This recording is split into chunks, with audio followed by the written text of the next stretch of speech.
Hi, kagat ng dilim listeners. Unang beses ko magbahagi ng kwento dito, pero matagal na akong nagbabasa dito, lalo na bago matulog o kapag may anxiety ako.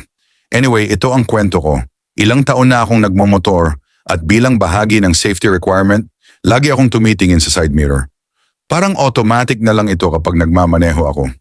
Hindi rin naman ako matatakutin, pero aaminin ko, hindi ko kaya kapag may nakita akong mukha. Nangyari ito noong 2020, hindi ako sigurado kasi medyo matagal na. May sinundo akong kaibigan dahil kailangan siya agad ng mga kaibigan niya dahil may nangyari. Hinanap ko siya bandang 9:00 ng gabi pero hindi ko siya makita hanggang madaling araw na, bandang 2:00 ng umaga.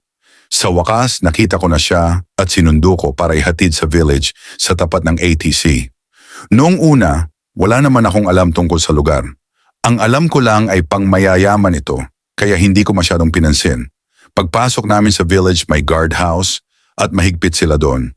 Pagkalagpas namin sa guardhouse, binaybay namin ang kalye na may malalaking bahay.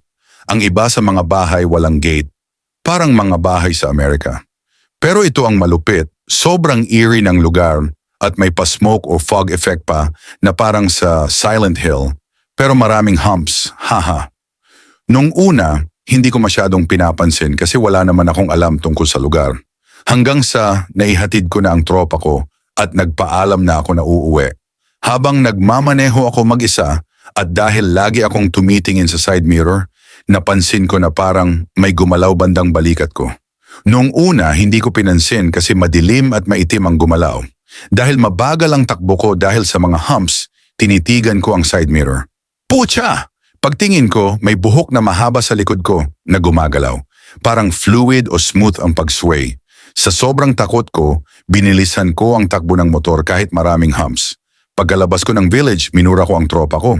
Sabi ko, hindi na ako babalik kahit kailan doon. Pagkatapos ng karanasang yon, sinearch ko ang lugar. May mga artikulong nagsasabing maraming horror stories doon. Hindi ko alam ang kasaysayan ng village, pero legit na sobrang daming kwento ang konektado sa lugar na iyon.